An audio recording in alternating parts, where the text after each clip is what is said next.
to the Midday News live on MS24 TV. We are broadcasting from our studio here at Oleana Street in East Legon. For the next 15 minutes, I'll be bringing you some of the stories making news in Ghana and around the world. My name is Governor.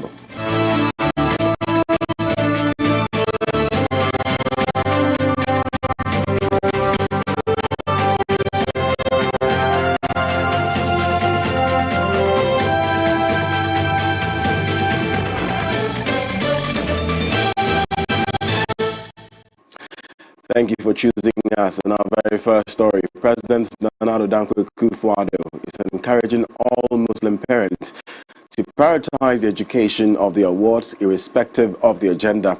According to the President, government's free education policy provides an opportunity to educate every child without financial constraints, while stating examples of some Muslim women changing the narrative in Muslim girl-child education. The President noted that the girl-child education will create a great impact on the Muslim community and the nation at large. He made the comment when he joined the Muslim community earlier today to mark the Eid al-Adha celebration at the Independence Square. The Constitution of our country gives every citizen the right to manifest the religion of their choice. And as long as I remain president, I commit to afford every religious tradition the opportunity to practice their faith within the bounds of the law. Jama'ah, fellow Ghanaians, under two governments of the New Patriotic Party in the Fourth Republic, this country has produced Muslim vice presidents. It should thus be clear to Muslim parents that there is value in educating their children. Our nation affords your children the opportunity to rise to their highest possible calling.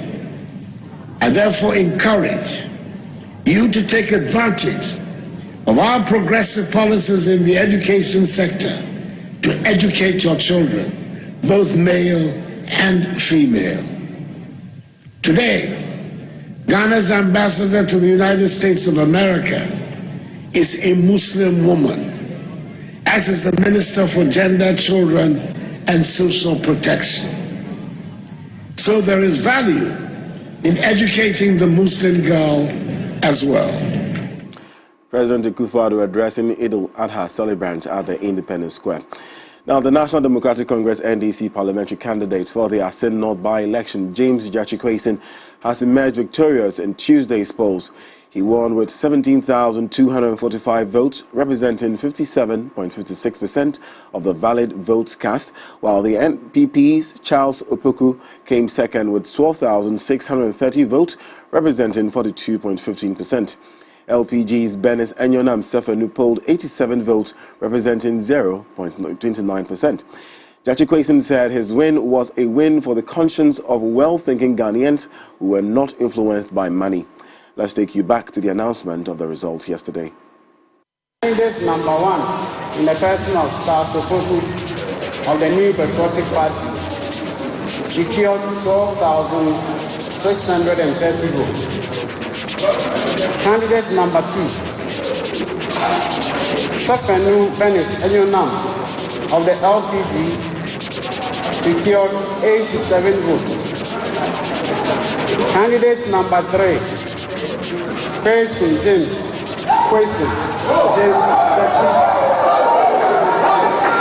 secured 17,245. Total valid votes is 29,962. Total rejected votes is 456. Total vote cast 30,418. For candidate number one, he secured a percentage of 42.15%. Candidate number two secured 0.29%. Candidate number three had 57.56%. However, speaking with journalists after the declaration, James Jachikwason described comments made by President case involving him as disappointing. According to the Asin North MP-elect, such prejudicial utterances should not be made by the president, who is also a lawyer.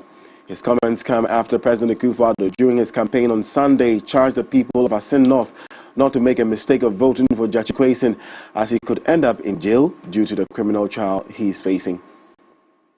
Well, that's his decision. It's not the people's opinion about this, right? He's free to express his own opinion, as he said. I didn't hear it myself. I was told, and you have just re-emphasized on that. But again, I was a bit disappointed to hear that. And I know he's a lawyer, and the fundamental belief or value of legal system, you're innocent until proven guilty. So for him to say that, I think it's not a qualified statement. But again, the good people of Asin North demonstrated that they have conscience and they believe in me. And I mean, human conscience supersedes every justice system, right? So let's live with that. And I'm not here to play games. I came for purpose. I have a vision that I came with, and the people of Asin North believe in my vision that I express to them. Also speaking on the court against James Jachikwason, National Communications Officer for the NDC, Sammy Jemfi, says the NPP's case has been built on lies and that Mr. Kwason's victory in the by-election is a sign of imminent victory at the court. He said the NDC is not intimidated by the court processes and are hopeful that despite the tactics that will be deployed by the NPP, Jachikwason will emerge victorious. James Jachikwason is currently facing charges of perjury and forgery related to his Canadian citizenship status at the time of filing his nomination forms for the 2020 parliamentary election. The court will resume on Thursday, June 29. We went to courts. They lost the application that was moved. So they've started losing because their case is built on sand. It's built on wickedness. It's built on vindictiveness. The truth is on our side. The law is on our side. Honorable Kwason's hands are clean. He is on the side of the law. And posterity will vindicate him. We are not intimidated by the court processes. We know they will try to even escalate it. We can read them. We can predict the NPP. Very vindictive people. That is their stock in trade. So they will try their shenanigans again. But I want to tell you that the NDC is standing firm, strong. We are resolute. We are unwavering. We are unshakable. We are unbreakable. All of us and all our legal brains, led by the venerable lawyer Chachu Chikata, we are standing strong behind Honorable Kwason until justice is won in court. But you know what? There is a court that is more powerful, more stronger than any court. It is a court of public opinion. And today, the court of public opinion has spoken. That is what matters. Thank you very much. Communications Director for the NDC, Sammy Jemfi. Moving on, Minister for Education, Dr. Yao Osei-Duchum is urging stakeholders to support the government's initiative to make science, technology, engineering, and mathematics education STEM more attractive to young people. According to him, STEM education is to help build a robust system in Ghana and across Africa that will drive innovation. The sector minister further noted that the best approach to encourage innovation in children is to nurture them to have a growth mindset. Dr. Educhum was speaking at a graduation ceremony at the Brain Hill International School in East Legon. Irrespective of what you perceive in high school, you'll be given a chance to change your mind and do something different. So I'm happy to inform you that in Ghana, Kojo doesn't have to go to America. In Ghana, you go to UMass, we are doing pre-engineering.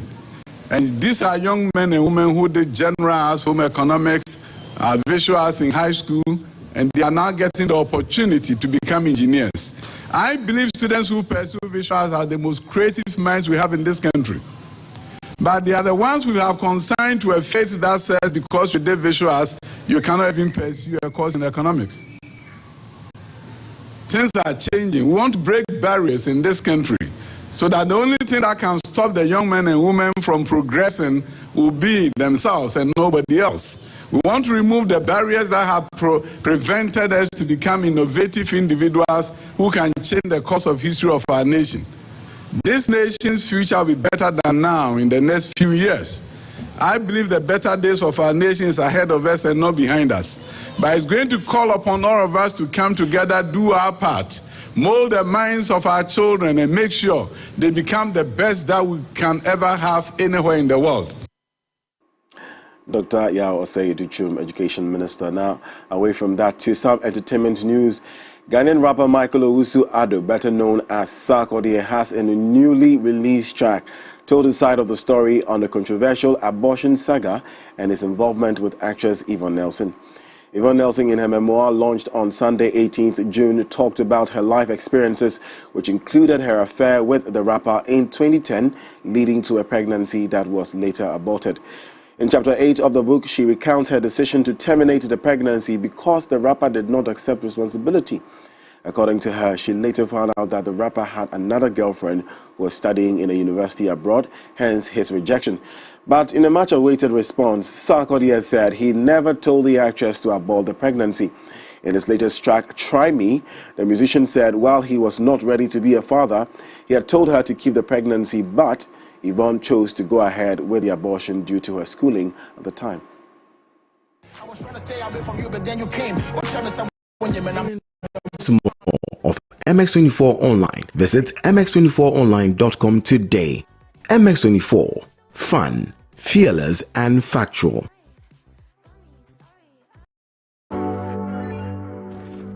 Visit www.mx24online.com for news, exclusive behind-the-scenes videos, up-to-the-minute sports updates, and the latest broken pen stories now. Experience more of MX24 Online. Visit International news. At least 10 people have been killed, including 3 children, and 56 injured by Russian missiles that hit the center of Kramatorsk in eastern Ukraine. The attack happened at around 19:30 local time, 16:30 GMT on Tuesday. A restaurant and shopping area were hit in the city, which is under Ukrainian control but close to Russian-occupied parts of Ukraine. Ukraine's Defense Minister Oleksiy Reznikov says that Ukraine's recent modest gains over Russia are simply a preview of a much bigger push to come. He says that the country's main counteroffensive event is still to come and that when it happens, everyone will see everything. MX24online.com today. MX24. Fun, fearless, and factual. Visit www.mx24online.com for news, exclusive behind-the-scenes videos, up-to-the-minute sports updates, and the latest broken pen stories now. Experience more of MX24 Online. Visit mx24online.com today. MX24. Fun, fearless, and concentrate on the final group match against Guinea. Ghana suffered a 5-1 thumping to tournament host Morocco in their second match of the Total Energies Under-23 Africa Cup of Nations at the Prince Moulay Abdallah Stadium. The result sees the host on top of the group with Ghana and Guinea both on 3 points. Coach Tanko, however, admits the extra day rest Morocco had aided them in the game. Coach Tanko attributed his team's poor performance to lack of rest after they played Congo on Sunday. Now, both Ghana and Congo suffered heavy defeats to their opponents who played on Saturday and had an extra day to rest. Yeah, I mean, the bad performance of us, as I said earlier, I think we give them a lot of respect. And yeah, I also said it's not an excuse, but we have a day rest. They have a 2. You could see also from the game of Guinea against Congo how the scoreline was because of Congo also have only 1 day rest. Yeah, but as I said, we still have a chance in this tournament. We still have the last game, so we are going to prepare for that. Yeah, the performance of the referees, I think I can't say much. We have the VAR who is supporting them. So all the decisions they take, I think, is okay. So I think they are doing very well. Yes, the reason is what I said. And the Moroccans have 2 days more rest than us. As we see it in the game against Guinea against Congo, that the Guineas are very faster than the Congo. So I think that's the reason. We now have also 2 days to rest, both teams, so we are going to make use of it and then try to win our next match. And this is where we draw down the curtain. But for sports and many more stories, visit our website at mx24online.com. My name is Godwin Nambo. There's more on MX24 TV.